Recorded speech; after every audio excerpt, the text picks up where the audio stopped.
आदरणीय पेरेंट्स, सत श्री अकाल।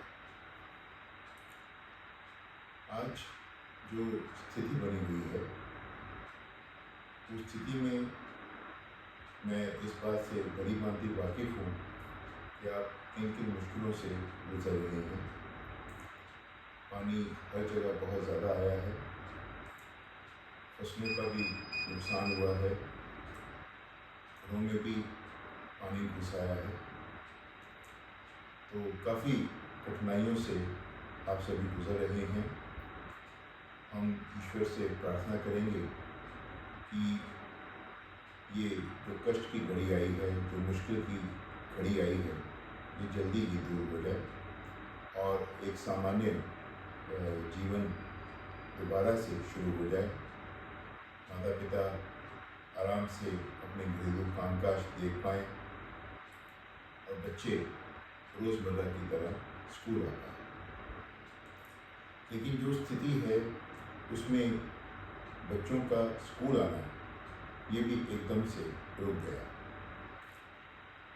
बच्चों के पेपर होने वाले थे, वो स्कूल में आकर अब बच्चे पेपर नहीं दे रहे।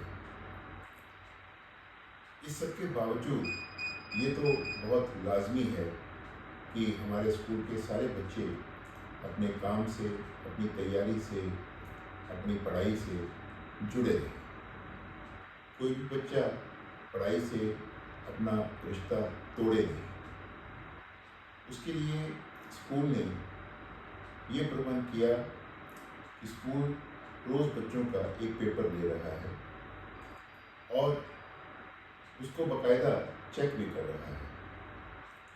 उसके लिए अध्यापक रोज़ एक पेपर तैयार करते हैं। वो पेपर की तैयारी करने के लिए बच्चों को समय दिया जाता है। बच्चों के पास किताबें हैं, कॉपीज़ हैं, उसमें बच्चों ने सारा काम पहले किया हुआ है।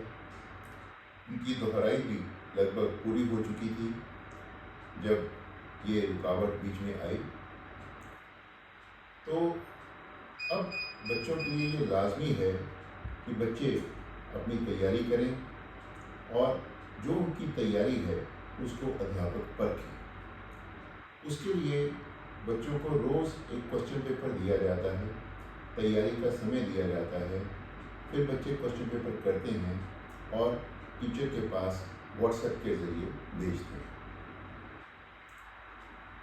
बहुत सारे बच्चे ये काम स्कूल की हिदायत के मुताबिक कर रहे हैं। ऐसे सभी बच्चों को मैं बहुत बहुत आशीर्वाद देता हूँ और उनके माता पिता के प्रति आभार चुकाता हूँ जो बच्चों को इन दिनों में पढ़ाई के साथ जोड़ कर रखे हुए हैं।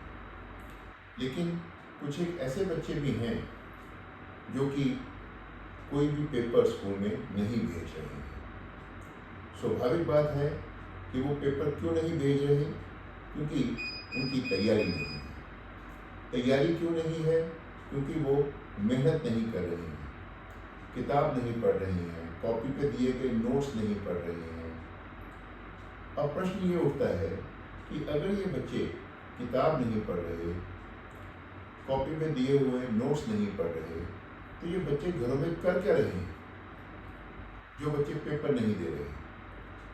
इनके माता पिता इनसे सवाल क्यों नहीं पूछते हैं? इनको ये क्यों नहीं कहते हैं कि आपके लिए काम रोज़ आ रहा है, संदेश रोज़ आ रहा है, हिदायतें रोज़ आ रही हैं, तो तुम खाली क्यों बैठे हुए हो?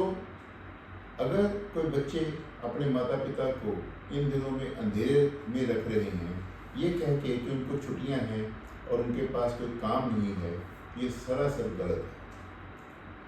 सभी लोग काम कर रहे हैं, बच्चे काम कर रहे हैं, टीचर्स काम के साथ पूरी तरह से जुड़े हुए हैं, स्कूल का ऑफिस स्टाफ काम के साथ जुड़ा हुआ है। सभी अपना अपना काम बाकायदा तौर पर कर रहे हैं और वो बच्चे जो इन दिनों में घर में खाली बैठे हुए हैं, उनकी इम्तिहानों की तैयारी नहीं हो रही है, वो इम्तिहान दे नहीं रहे हैं, अपना कोई पेपर लिखकर नहीं भेजा है उन्होंने। ऐसे बच्चों को मैं माता पिता से ये सवाल करना चाहूँगा कि ऐसे बच्चों को स्कूल क्यों अपनाएं? क्यों ना ऐसे बच्चों को ये साल खत्म होने पर स्कूल से हटा दिया जाए। जो बच्चे इतने लापरवाह हैं, घर में बिल्कुल हाथ पे हाथ रख के बैठे हुए हैं, उनको किताब नहीं खोलनी है, उनको पढ़ाई नहीं करनी है, उनको तैयारी नहीं करनी है, उनको सीखना नहीं है, समझना नहीं है, तो ऐसे बच्चों के पास क्या अधिकार है कि ऐसे बच्चों को आईसीएसई का सर्टिफिकेट दिया जाए या आईएससी का सर्टिफिकेट दिया जाए। सो मैं विनम्रतापूर्वक माता पिता से ये निवेदन करूँगा कि वो इस वीडियो को देखने के बाद अपने बच्चे से सवाल करें कि वो खाली क्यों बैठा हुआ है, वो काम क्यों नहीं कर रहा है, वो टेस्ट क्यों नहीं दे रहा है। तो सभी बच्चे घरों में अगर हैं तो उनको अपना काम करना है, पढ़ाई करनी है, तैयारी करनी है, रोज़ के रोज़ जो उनका पेपर है वो पेपर उनको देना है। इसको लेकर माता पिता को अगर कोई और क्लैरिटी चाहिए हो तो वो जो बच्चों के कोऑर्डिनेटर्स हैं उनको संपर्क करें, उनसे फ़ोन पे बात करें, उनसे जानकारी लें और अपने बच्चे को पढ़ने के लिए बैठाएं। आप सबका बहुत बहुत शुक्रिया। उम्मीद करते हैं कि आप सहयोग देंगे और हम ईश्वर से ये प्रार्थना करेंगे कि ये जो मुश्किल की घड़ी, ये जो संकट की घड़ी आई है, ये जल्दी ही खत्म हो जाए और हमारा जीवन जो है वो सामान्य हो जाए, रोज़मर्रा की तरह हर इंसान अपना काम करे। आपका बहुत बहुत शुक्रिया, धन्यवाद।